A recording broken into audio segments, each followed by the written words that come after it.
ये कहानी शुरू होती है मैं और मेरे पापा की, जब मैं घर से गुस्से से बड़बड़ाते हुए निकल आया था और बस स्टैंड की तरफ आगे बढ़ने लगा।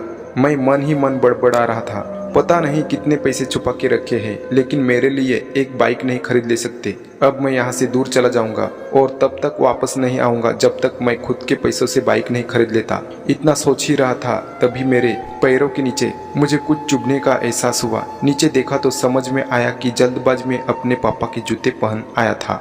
उन जूतों में कील उभरी हुई थी जो मेरे पैरों में बार बार घाव किए जा रही थी, लेकिन मैं उस समय बहुत गुस्से में था तो मैं आगे बड़बड़ाते हुए चला गया। एकाएक मुझे ये भी याद नहीं आया कि मैं पापा का पर्स भी साथ ले आया था। मेरे खुरापती दिमाग में एक ख्याल आया था, क्यों ना आज पापा का पर्स चेक किया जाए जिसे आज तक उन्होंने किसी को हाथ तक नहीं लगाने दिया था। पता नहीं कौन सा खजाना छुपा है जो किसी को हाथ तक लगाने नहीं देते थे। जब मैं पापा का वह पुराना पर्स खोलकर देखा तो पता चला उसमें पैसे तो नहीं मिले, लेकिन पैसों की जगह एक डायरी रखी हुई थी। तब मैंने सोचा, ओह, तो यहाँ खजाना छुपा रखा है।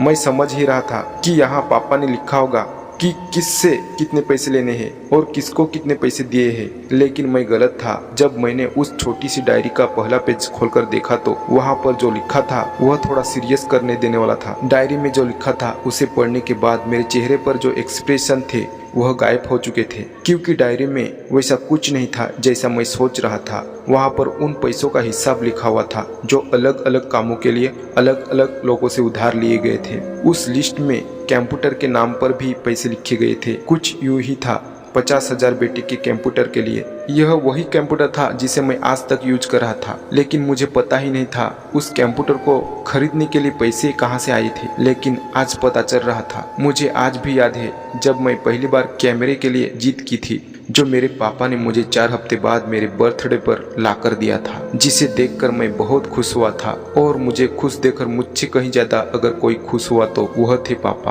अब मेरे चेहरे से गुस्सा एकदम गायब हो चुका था। जब मैंने आगे का पन्ना पलटा तो वहाँ पर कुछ विशेष इच्छाएं लिखी थी। उसमें जो लिखा हुआ था, अच्छे जूते पहनना, यह बात मेरी कुछ समझ में नहीं आई थी। तभी मेरा पाँव अचानक सड़कों पर भरे हुए पानी पर जा पड़ा और तभी मेरे पाँव में कुछ गीलापन होने का एहसास हुआ। जब मैंने जूता उतार कर देखा तो उसका तला टूटा हुआ था। यह देखकर मुझे डायरी में लिखी बात याद आ गई। तभी मुझे माँ पापा की कही बातें याद आ रही थी कि कैसे माँ जब कहा करती थी पापा से, अब तो जूते पुराने हो गए, नए लीजिए, तो पापा अक्सर यह कहकर डाल दिया करते थे, जूते अभी और दिन चलेंगे, अभी कुछ दिन पहले तो लिए थे। मुझे आज समझ में आ रहा था कि कितने दिन और चलेंगे। साथ ही साथ यह भी समझ में आ रहा था कि पापा पर्स क्यों छुपा के रखते थे। तभी उस डायरी को पढ़ते पढ़ते बस स्टैंड पर आ गया था। वहाँ पर बड़ी बेंच पर आकर बैठ गया। अब उस डायरी का आखिरी पन्ना पढ़ने बचा हुआ था। उस पन्ने को जब मैंने पलट कर देखा तो वहाँ कल की तारीख लिखी थी। तारीख के नीचे लिखा हुआ था 50,000 रुपये बाइक के लिए लिखा हुआ था। बस इतना पड़ा और दिमाग शन्न हो गया। अब मेरे मन में कोई सिकवा गिला नहीं बची थी, बस मेरे आंखों से आंसू चले जा रहे थे। मुझे आज तक नहीं पता तब मैं क्यों रोए जा रहा था। अब मैं जल्दी से घर की तरफ भाग रहा था, लेकिन जूतों की वही कील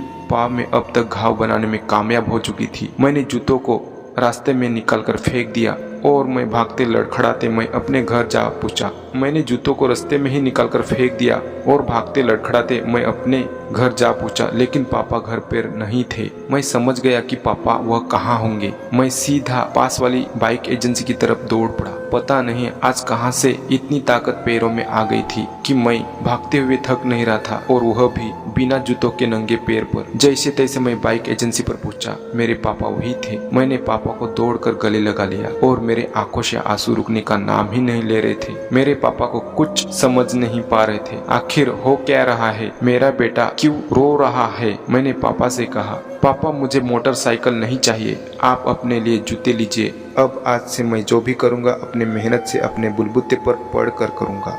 तो दोस्तों, ये थी हमारी आज की कहानी। इस कहानी के बारे में कमेंट करके हमें ज़रूर बताइए। वीडियो को लाइक कर दीजिए और इसी तरह की नई नई कहानियाँ लगातार देखने और सुनने के लिए हमारे चैनल को सब्सक्राइब करें और घंटी को दबाकर ऑल पर सेट कर लीजिए, ताकि आने वाली वीडियो का नोटिफिकेशन आपके पास तुरंत पहुँचे। मैं मिलता हूँ आपसे अगली वीडियो में, तब तक के लिए धन्यवाद। जय हिंद, जय भारत।